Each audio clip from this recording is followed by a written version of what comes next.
Underworld, a novelisation by Greg Cox, based on the screenplay by Danny McBride, story by Kevin Grevue and Len Wiseman and Danny McBride. Chapter 1. Budapest was no stranger to war. Over the long, bloody centuries, the Hungarian capital had been captured and fought over by a succession of conquerors. Huns, Goths, Magyars, Turks, Habsburgs, Nazis, and Soviets, before finally reclaiming its independence in the concluding decade of the 20th century. But all these merely human conflicts were fleeting in comparison with the shadowy, ageless war now being fought in the moonlit streets and alleys of the ancient city. A war, at long last, that might be nearing its end. Driving rain pelted the rooftops, while the howling autumn wind carried a hint of winter's bite. A grotesque stone gargoyle, oily black and slick with rain, perched on the crumbling ledge of the historic Colted Palace, an imposing 5-story apartment block adorned by an elaborate Spanish Baroque stonework. The 100-year-old edifice, whose groundwork now housed an art gallery, a cafe, and various stylish boutiques, overlooked Fenwick Square, a busy hub of pedestrian and auto traffic located near the heart of the central pest. Buses, trolleys, and taxis zipped along the cobblestone streets below, braving the torrential downpour. Another figure crouched beside the petrified gargoyle, very nearly as still and silent. A beautiful woman, clad in lustrous black leather, with long dark brown hair and alabaster skin, heedless of both the storm and her own precarious roost upon the narrow ledge. She gazed grimly from the rooftop. Her striking chestnut eyes were fixed on the teeming streets beneath her, even as her sombre thoughts looked back upon the centuries of unremitting warfare. Could it truly be true? Celine reflected. The war is almost over. Her elegant face as pale and lovely as the moon goddess after whom she was named, and was a mask of cold-blooded concentration, betraying no sign of restless anxieties troubling her mind. It seems unthinkable, and yet the enemy had been losing ground for nearly 6 centuries ever since. Its crushing defeat back in 1409, when a daring assault team had penetrated the opposition's hidden fortress in Moldavia. Lucian, the most feared and ruthless leader ever to rule the Lycan horde, had been killed at last. His men scattered to the wind in a single evening of purifying flame and retribution, yet the ancient blood feud had been proved unwilling to follow Lucian to the grave. Though the Lycans were fewer in number, the war had become even more perilous, for the moon no longer held her sway. Older, more powerful Lycans were now able to change form at will, posing an even greater threat to Celine and her fellow Death Dealers. For close to 600 years, the Death Dealers, an elite squad of vampire warriors, had pursued the surviving man-beasts, the weapons changing, but never the tactics. Hunt the Lycans down and kill them off, one by one. A most successful campaign. Perhaps too successful, she mused ruefully. The tail of her glossy black trenchcoat flapped in the wind as she leaned forward over the edge of the rooftop, defying gravity. A 5-story plunge beckoned precipitously, but Celine's mind still dwelt on the war and its potential aftermath. According to all their intel obtained at a great cost by undercover agents and paid human informants, the Lycans were scattered and in disarray, their numbers scant and diminishing after countless generations of brutal combat. It appeared the lonesome beasts had finally become an endangered species, a thought that filled Celine with profoundly mixed feelings. On one hand, she eagerly looked forward to exterminating the Lycans once and for all. This was after all what she had lived for all these years. The world would be a better place when the carcasses of the last savage man-beast was left rotting in the sun. And yet, Celine couldn't help feeling a tremor of apprehension at the prospect of an end to her long crusade. For such as she, the final extinction of the Lycans would signal the close of an era. Soon, like the discarded weapons of the previous centuries, she too would become obsolete. A pity, she thought. Her tongue tracing the polished contours of her fangs, tracking and killing Lycans had been her only pleasure for ages, and she had come to love it dearly. What will I do when the war is over? The shapely vampire fretted, facing an eternity without purpose. What am I if not a death dealer? The icy rain sluiced down her face and form, forming sooty puddles on the ornate rooftop. The smoggy night air smelled of ozone, presaging thunderbolts to come. Celine ignored the fierce wind and rain, maintaining her stakeout upon the ledge. She searched intently for her prey, craving action to dispel the melancholy doubts haunting her mind. She glanced impatiently at the clock tower of Colted's sister building, on the other side of the busy Sazabaziju Avenue. It was 9:15, and the sun had been down for hours. So where the hell were those goddamn lycanthropes? The crowded sidewalks below were choked with umbrellas, obscuring her view of the pedestrians scurrying in the rain, defying the storm from beneath their concealing bumbershoot. Celine clenched her fists in frustration, her sharpened nails digging in her ivory palms. Surveillance teams had reported definite Lycan activity in the district, but she had yet to spot a single target. "Where are you hiding, you bloody animals?" she thought irritably. She began to fear that her prey eluded them, that the wolf pack had decamped under the cover of daylight, seeking a more secluded lair elsewhere. Sadly, it would not be the first time a mangy pack of lycanthropes managed to relocate before the death dealers caught up with them. She shivered beneath her levers. The inclement of the lever was beginning to get her despite her snug attire and intense resolve. It was tempting to give up and call it a night, but no, that was not an option. A look of stubborn determination came over her face as she shrugged off the momentary weakness. There were Lycans abroad tonight. She knew it, and she wasn't about to let them get away, even if it meant crouching in the rain until nearly sunrise. Her eyes searched for the heretic streets below. At first she spotted nothing suspicious, then, "Wait! Over there!" Her eyes narrowed as she zeroed in on two unsavory-looking individuals making their way down a crowded sidewalk. Eschewing umbrellas, the two men weaved through the ambulatory throng, using jabbing elbows and surely glares to clear a path for themselves, amidst a myriad of other pedestrians abroad in the storm. Scuffed leather jackets protected the men from the worst of the wind and rain.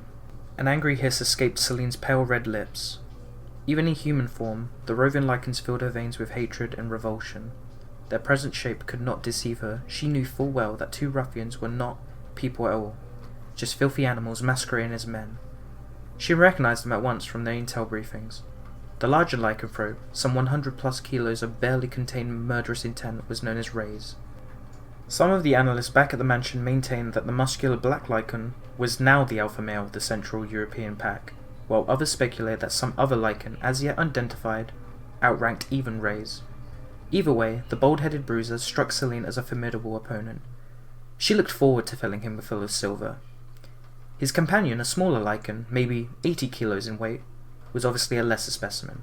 He was Caucasian in appearance, with nervous rat-like features, and a head of untidy brown hair.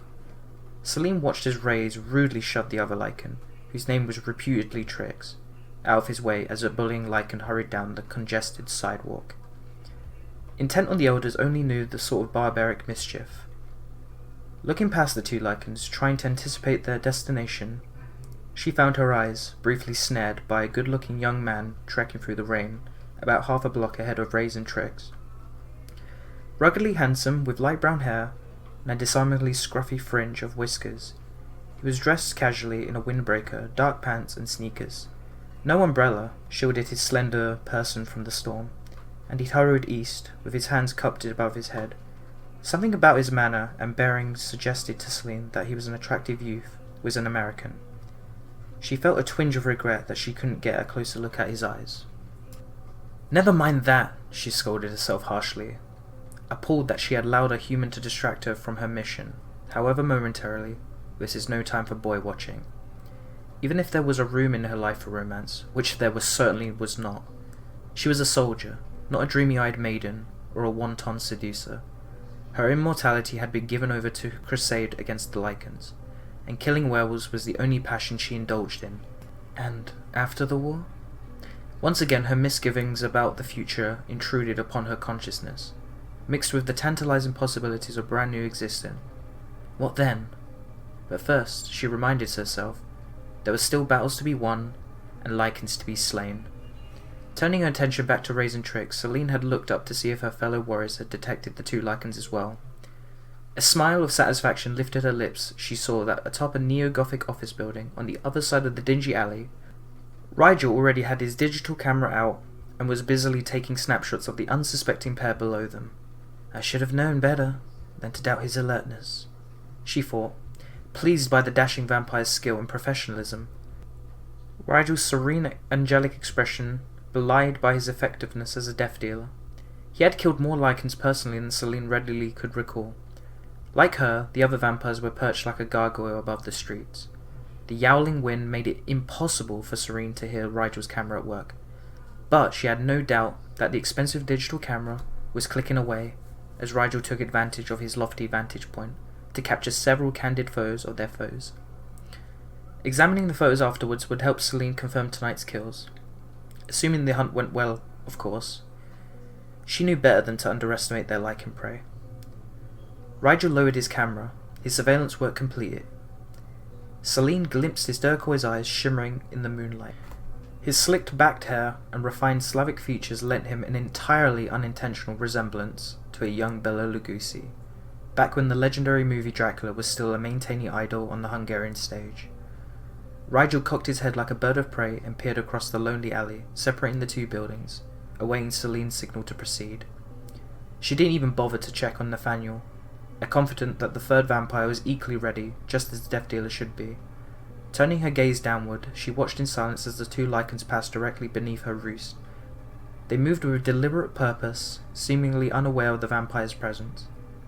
Celine wondered in passing what foul errand had drawn Rays and Tricks from their hidden den. No matter, she concluded.